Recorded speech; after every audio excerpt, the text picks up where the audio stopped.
Hello guys, तुम्ही विचार करत असाल ना आम्ही एवढ्या घाई गडबडीत रात्रीचं कॅबमधून कुठे निघालो आहे. तर आम्ही निघालो आहे स्किप्टनला, गारग्रेव्हला. तर एवढ्या रात्रीचं का, तर त्याच्यामागे एक स्टोरी आहे. ॲक्च्युली आम्ही बुकिंग केलं होतं फ्रायडेला आणि आमचं चेक इन टायमिंग होतं आफ्टर 3.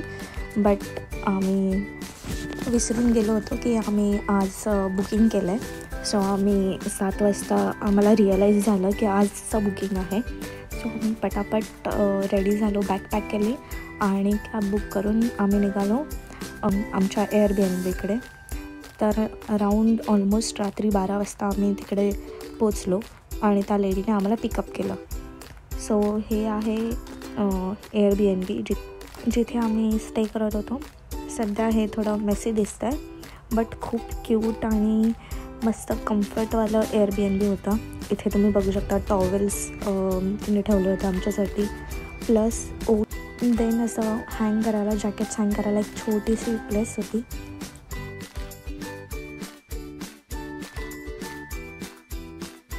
आणि ह्या साईडला केटल आणि कप्स होते.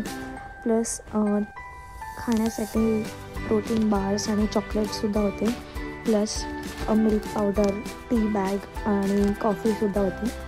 ही एअरबीएनबी 2 लोकांसाठी एक प्रॉपर होती आणि ॲक्च्युली ह्याच्यात एक बेडरूम होता आणि शेअर किचन होतं. आणि ती जी लेडी होती ती रिटायर झालेली होती आणि तिने आपल्या घरातच हे असं एअरबीएनबी बनवून ठेवलं होतं. आणि मस्त आपल्या हजबंडबरोबर आणि एक तिचा डॉगसुद्धा होता घरी. आणि मस्त असं तिने छोटंसं स्मॉल हाऊस बनवलं होतं जिथे असे रोज रेग्युलर कोण ना कोण टुरिस्ट येऊन राहत होते. I think it's good right.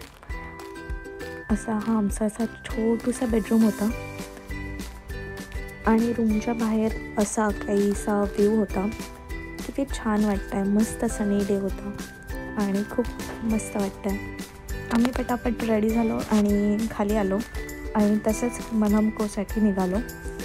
हे होतं खालचा स्पेस आणि हे छोटंसं तिचं किचन होतं आणि हा होता घराच्या बाहेरचा व्ह्यू.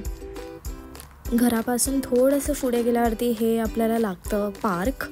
आणि पार्क होता आणि पार्कच्या मध्ये अशी नदीसुद्धा होती आणि त्याच्या दोन्ही बाजूला असे बेंच आणि मस्त बसायला आणि लहान मुलांना खेळण्यासाठी केलं होतं. इथे जे लोक राहत असतील त्यांना किती मस्त ना, असं बाहेर विंडोमधून बघितलं की मस्त नदी वाहताना दिसते. आम्ही एका रेस्टॉरंटमध्ये थांबलो आणि आम्ही तिथे केला इंग्लिश ब्रेकफास्ट आणि आम्ही कॅब करून तसंच मलमकोला पुढे निघालो.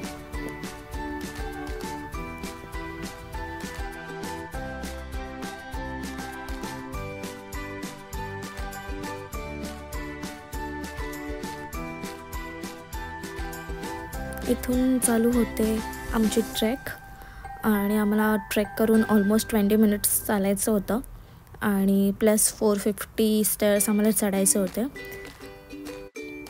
मलमको फेमस आहे because it is one of the Harry Potter's location जिथे मूवी शूट झाली होती आणि तुम्ही हा क्लिप बघू शकता. हेच आहे मलमको. आणि ट्रेक करून वर गेल्यावरती आपल्याला असं रॉक फॉर्मेशन दिसतं. ॲक्च्युली मलमको हे नॉर्थ यॉर्कशायरला मलम या गावात आहे आणि ह्याची निर्मिती आईस एज नंतर झाली होती आणि it is kind of limestone. आणि आईस एजच्या लास्ट इयर्समध्ये ग्लॅशियर मेल्ट होऊन ह्याची निर्मिती झाली होती.